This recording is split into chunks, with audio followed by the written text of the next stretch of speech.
Assalamualaikum. Apa kabar? Tetap semangat? Good. Selamat berjumpa kembali. Kali ini kita akan membahas tentang peran tokoh ulama dalam penyebaran Islam di Indonesia. Merupakan sebuah sikap ahistoris dan mengingkari sejarah apabila berbicara tentang penyebaran Islam di Indonesia tanpa menyertakan peran Wali Songo di dalamnya. Karena Wali Songo merupakan sekumpulan tokoh penyebar Islam pada perempat akhir abad ke-15 hingga paruh abad ke-16 yang merupakan tonggak terpenting dalam sejarah penyebaran Islam di Jawa dan Nusantara. Penyebaran Islam merupakan salah satu tahapan yang sangat penting dalam sejarah peradaban Indonesia. Sumber sejarah dari dinasti Tang pada tahun 674 Masehi memberikan petunjuk bahwa memang pada masa-masa awal pertumbuhan Islam, saudagar-saudagar Muslim dari Arab sudah memasuki wilayah Nusantara.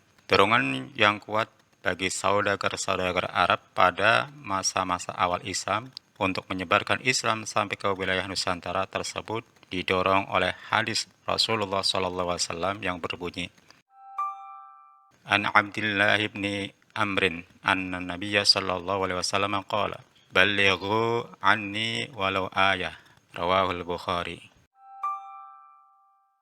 Dari Abdullah bin Amr radhiyallahu an berkata bahwa Nabi sallallahu alaihi wasallam bersabda, sampaikan apa yang dari aku sekalipun satu ayat. Hadis riwayat Bukhari.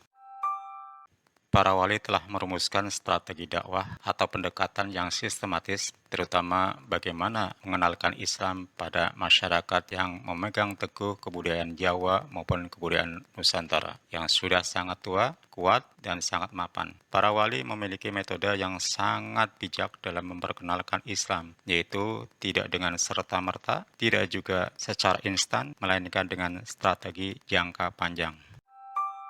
Demikian juga dalam mengembangkan ajaran Islam di bumi Nusantara, para wali memulai dengan beberapa langkah strategis, yaitu 1. Dengan tadrij atau bertahap. Tidak ada ajaran yang diberlakukan secara mendadak, segala sesuatu melalui proses penyesuaian. Bahkan sering bertentangan dengan Islam. Misalnya tradisi minum tuak, kepercayaan animisme dan dinamisme, maka secara bertahap hal tersebut diluruskan oleh para wali dengan metode dakwah yang penuh kelembutan dan kedamaian.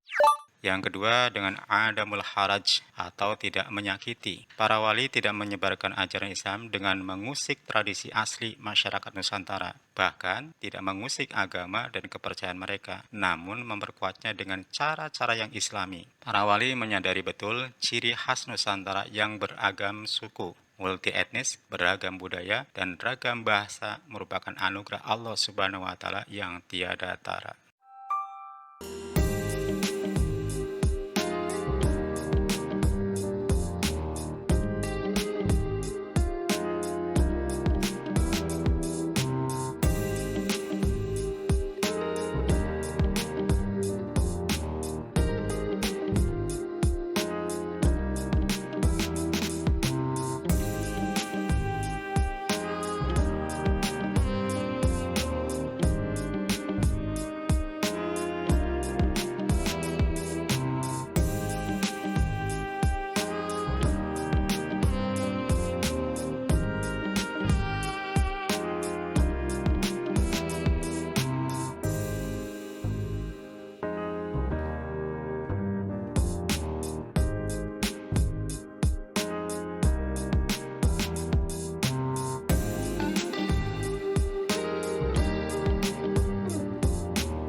Yang kedua adalah metode dakwah Wali Songo. Berikut ini merupakan beberapa strategi dan metode dakwah yang penuh dengan kedamaian,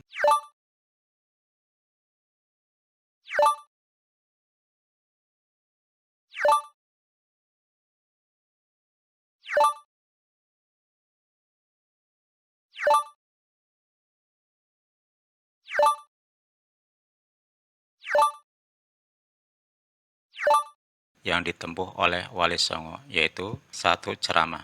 Merupakan strategi dakwah yang dilakukan dengan jumlah jamaah yang cukup banyak. Sampai dengan saat ini, metode ini masih sering digunakan oleh para mubalik.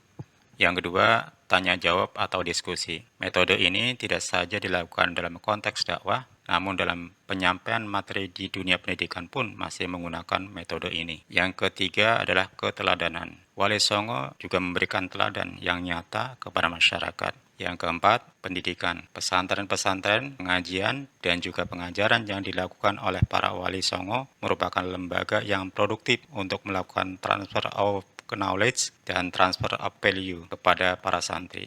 Yang kelima, bi'tsah dan ekspansi. Beberapa wali songo menempuh strategi mengirimkan utusan kepada beberapa daerah tertentu untuk melakukan ekspansi dan perluasan syiar Islam. Yang keenam, kesenian, kekayaan budaya, bahasa, adat istiadat, dan kesenian daerah menjadi salah satu metode yang mengalami akulturasi dan asimilasi dengan nilai-nilai dan ajaran Islam. Kemudian yang ketujuh adalah silaturahim. Para wali songo tidak jarang melakukan kunjungan dan silaturahim kepada masyarakat.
Hikmah dan pesan damai dari dakwah Wali Songo di Tanah Jawa. Agama Islam datang sebagai pembaharu yang tentu saja tidak bisa serta-merta merubah begitu saja budaya dan kepercayaan lama yang telah dipegang teguh secara turun-temurun oleh masyarakat Nusantara. Datangnya sebuah kebudayaan baru tidak akan mungkin langsung mempengaruhi keseluruhan masyarakat, sehingga diperlukan proses yang bertahap dan pelan-pelan. Pesan Wali Songo, dakwah untuk mengajak, bukan untuk mengejek. Dakwah untuk mengajar, bukan untuk menghajar. Dakwah untuk membina, bukan untuk menghina. Dakwah untuk mencintai, bukan untuk mencaci. Dakwah untuk menasehati, bukan untuk menusuk hati.